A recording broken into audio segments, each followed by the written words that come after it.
ngathi umdobo. Hawu from nini kumdo he umuntu uyajika shem yazi uyajika usuthi imali yami sokuthi papa lami umdoko Ngisuthi imali yakho usuthi Guys, I'm so confused. I don't even know what to say because hawu uyangijwayela shem uyangicela uqoqe impahla zami nengizoza ngizozilanda lapha angifuni nokwazi ngicela uqoqe impahla zami ngizoza ngizozilanda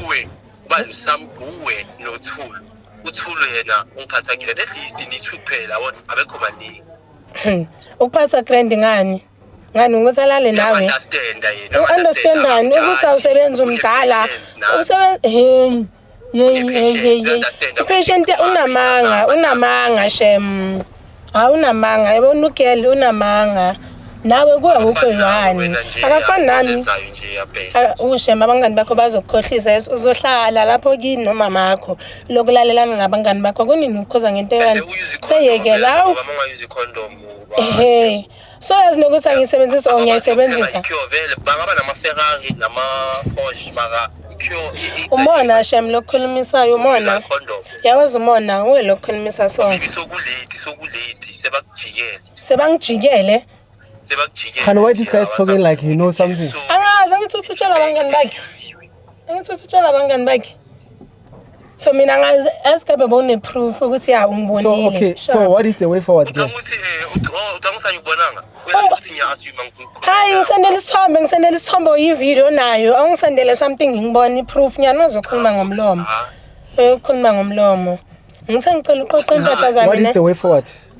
ufunde ukuzithanda ufunde ukuba loyal ucommit umuntu oyiwile because uwe nami ongenza ukuthi mina hayi uyahlanya lo uyahlanya What is the way forward? from kuyena ngiyamnyaka ngifuna ulanda impahla zami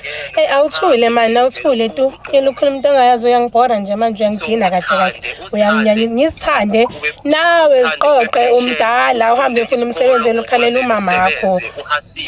so that to be independent was independent wena unjani uzenzela ini thank you ngcono ngoba uyazi ukuthi akwazi nokuyi-afford uzenzela ini ngani sisimane awuzithandi utshela mina ngokuzithanda wena uyazithanda awufani nami ini dependela kwabantu abaneyimali awazi nokuthi imali zakhona mina bathwele ngazo yo uyanginyanyisa shem yaza